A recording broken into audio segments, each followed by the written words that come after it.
Assalamualaikum warahmatullahi wabarakatuh.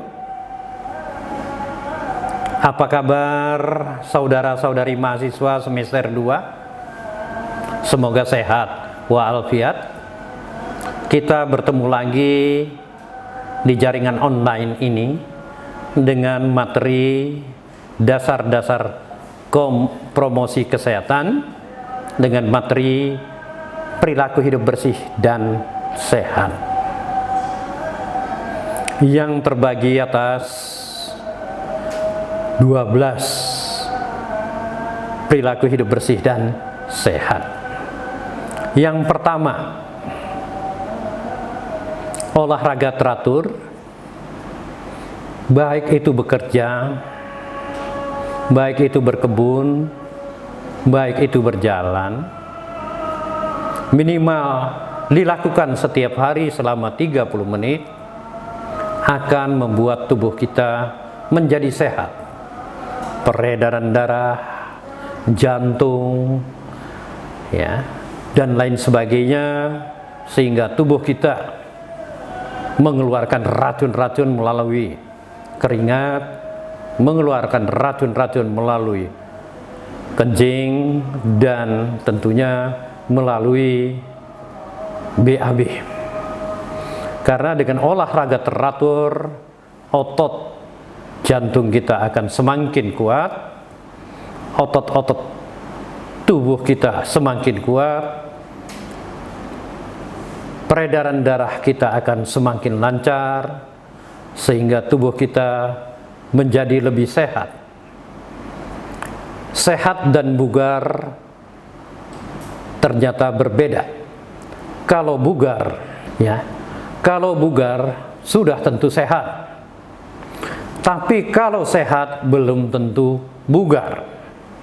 Contoh, ada orang sehat tetapi bekerja sampai jam 12, dia sudah lesu, sudah pusing dan lain sebagainya. Dan dibanding orang bugar, dia bekerja dari pagi sampai jam 4, jam 5, tidak terasa lelah. Nah, perbedaan antara sehat dan bugar ternyata berbeda sama sekali. Jadi dengan melakukan olahraga teratur, tubuh kita akan sehat dan tentunya akan bugar. Kedua, makan menu seimbang. Jadi makan menu seimbang adalah makanan yang sehari-hari kita makan harus sesuai dengan proporsi kita. Kebutuhan baik hidrat aram, baik protein, baik vitamin dan lain sebagainya harus seimbang. Karena makan dengan menu seimbang akan menjaga cairan tubuh di dalam tubuh kita, itu elektrolit dan lain sebagainya juga akan terjaga, terpelihara, sehingga tubuh kita akan tetap sehat, ya.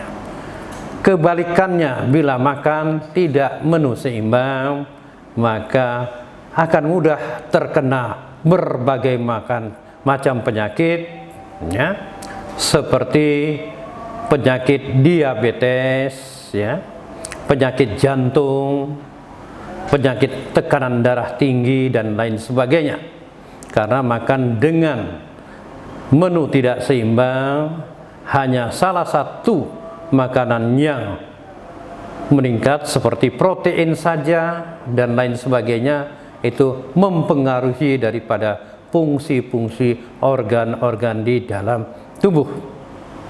Sekarang banyak makanan yang sangat merugikan kesehatan manusia seperti fast food, junk food, dan lain sebagainya, di mana unsur vitaminnya sangat kurang sekali di dalam makanan tersebut, tetapi unsur protein dan lemaknya sangat tinggi.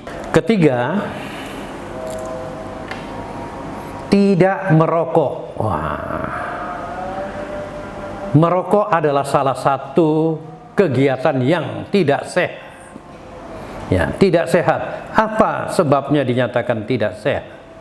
Karena rokok yang diisap itu mengandung lebih dari 2000 zat-zat beracun yang dapat merusak sistem pertahanan tubuh kita, yang akan dapat menyebabkan kanker paru-paru dan sakit jantung. Karena ya, nikotin yang ada di dalam rokok mempengaruhi hipotalamus kita, sehingga kita tidak bisa berhenti dari merokok, ya. Karena dengan merokok kita merasa segar, tapi di balik itu zat-zat beracun mengancam tubuh kita, ya. Jadi merokok dapat menyebabkan kita adiksi dan ketagihan, sehingga kita lupa, ya, dengan kesehatan kita. Karena banyak yang berprinsip lebih baik tidak makan daripada tidak merokok, ya. Kita ketahui bahwa merokok dapat menyebabkan, pertama, kanker tenggorokan, kanker paru-paru, dan gangguan jantung, serta impotensi bagi pria. Jadi bahagialah bagi mereka yang tidak merokok, karena dengan tidak merokok, ya,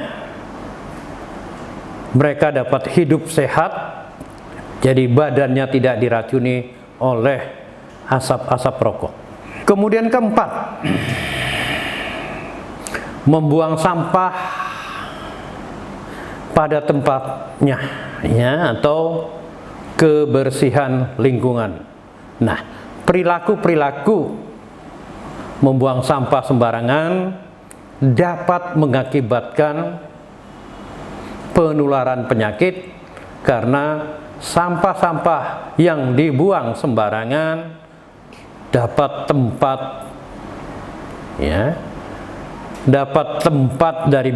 dari penyakit-penyakit, ya, misalnya sarang tikus, sarang lalat, dan lain sebagainya, yang tanpa disadari lalat menjamah makanan kita, tikus menginjak makanan kita, dan lain sebagainya, yang mengakibatkan makanan kita menjadi tertular dan kita dapat sakit. Selain itu, dengan membuang sampah sembarangan dapat menyebabkan bau yang kurang enak, kemudian selokan-selokan menjadi tertutup, sehingga dapat menyumbat aliran air yang dapat mengakibatkan banjir, yang mengakibatkan kerugian bagi manusia sendiri, ya. Jadi membuang sampah sembarangan, tidak menjaga kebersihan lingkungan, dapat berdampak pada diri sendiri maupun kepada masyarakat di sekitarnya. Mulai sekarang saudara harus membuang sampah pada tempatnya, ya, menjaga kebersihan lingkungan, bahkan diharapkan saudara mempunyai tempat sampah di dalam rumah, sehingga saudara tidak membuang sampah melalui jendela dan lain sebagainya.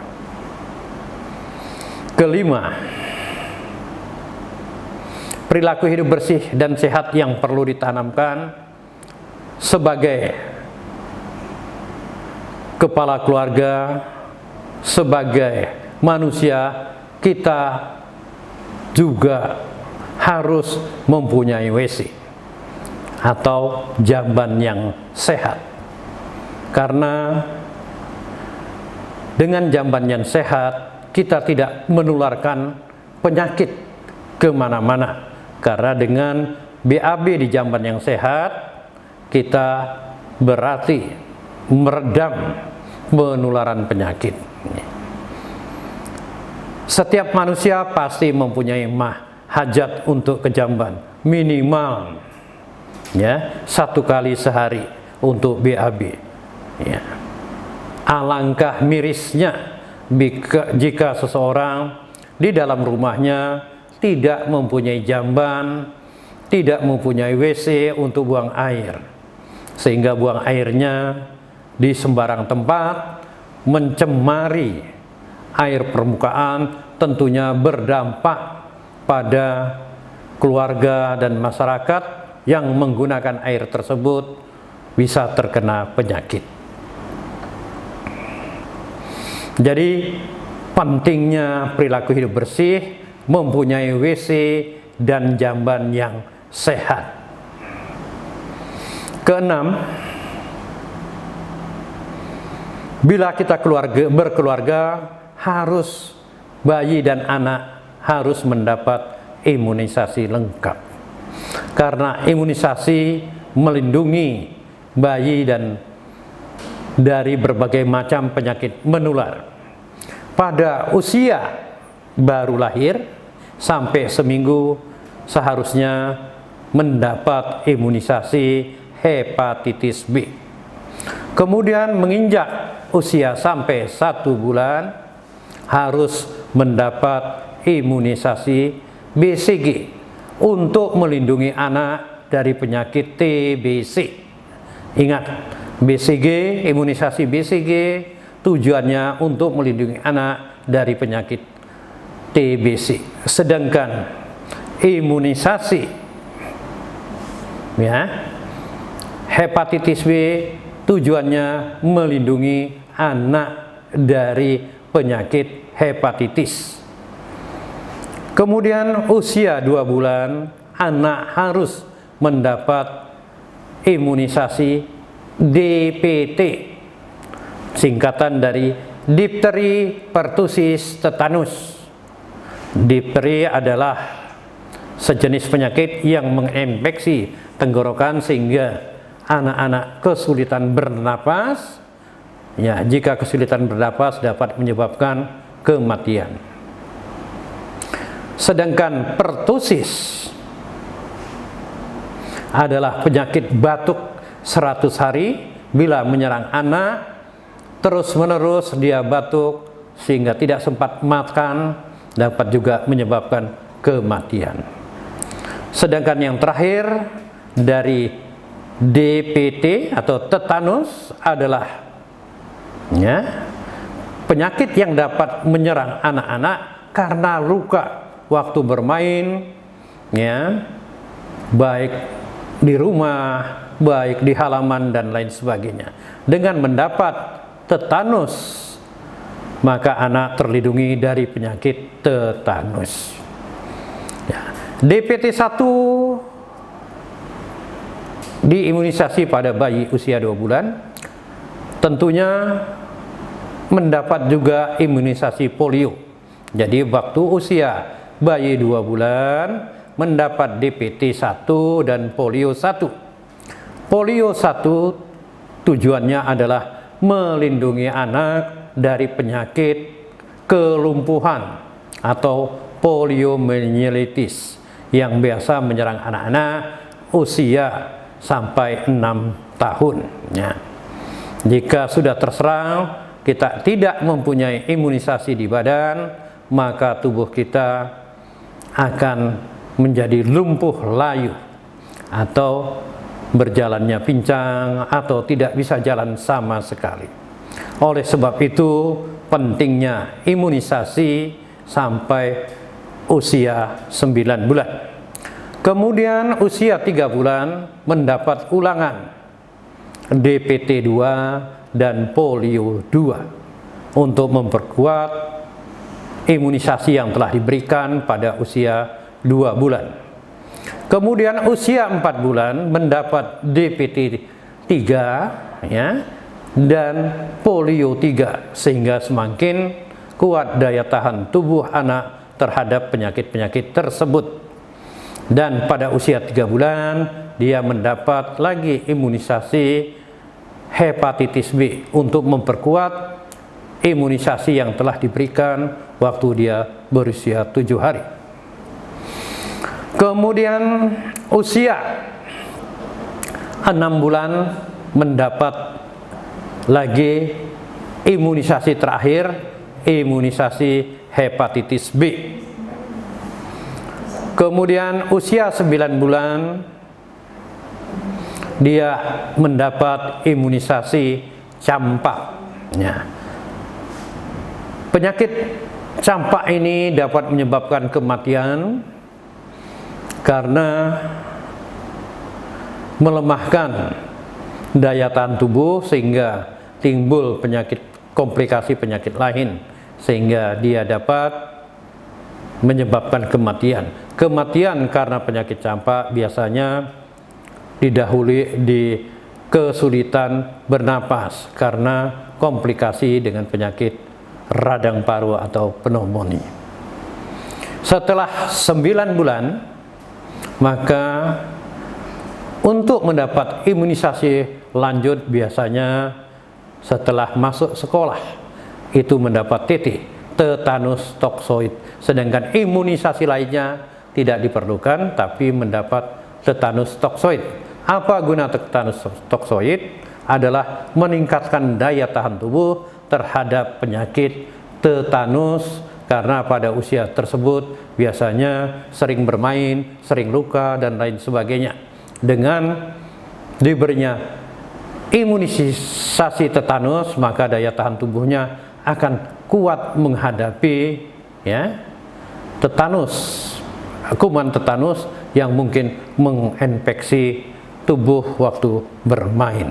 Ketujuh, waktu hamil harus memeriksakan kehamilan minimal 4 kali sampai melahirkan.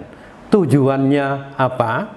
Dengan memeriksakan kehamilan minimal 4 kali sampai 4 kali sampai melahirkan. Pertama, untuk mendeteksi letak janin dalam kandungan atau letak anak dalam kandungan, sehingga waktu akan melahirkan petugas kesehatan bisa mengetahui keadaan janin, tentunya apakah ini perlu secara normal bisa melahirkan, apakah memerlukan pertolongan lebih lanjut ke rumah sakit untuk dilakukan operasi. Karena letak bayi dalam kandungan sangat penting dalam persalinan. Kemudian minimal 4 kali sampai melahirkan. Artinya trimester pertama harus 1 kali, trimester kedua 1 kali, trimester ketiga minimal 2 kali. Dimaksud trimester pertama adalah usia kehamilan 1 sampai 3 bulan. Kemudian trimester kedua usia 4 bulan sampai 6 bulan, atau trimester ketiga dari 7 bulan sampai 9 bulan. Jadi minimal waktu-waktu itu memeriksakan diri supaya nanti melahirkannya sehat dan tidak menemui kendala. Cukup sekian pertemuan ketiga ini, mudah-mudahan bermanfaat untuk menambah wawasan saudara di dalam promosi kesehatan. Kemudian tugas yang saudara harus laksanakan. Pertama, mengapa perlu ber-PHBS, berperilaku hidup bersih dan sehat. Kedua, coba jelaskan mengapa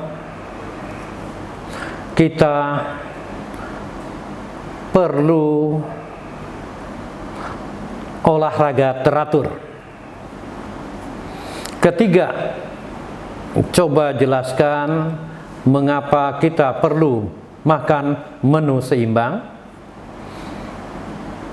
Keempat, ketiga ya, bukan keempat. Mengapa kita tidak merokok? Keempat, mengapa kita tidak boleh membuang sampah sembarangan? Ya, pertanyaan itu harus saudara jawab nanti via mail juga ya. Jadi via mail sehingga saya dapat membacanya ya. Dan apakah pelajaran yang saya sampaikan dapat disimak dengan baik? Saya rasa cukup. Demikian dulu. Wabillahi taufiq wal hidayah. Assalamualaikum warahmatullahi wabarakatuh. Sampai ketemu di sesi keempat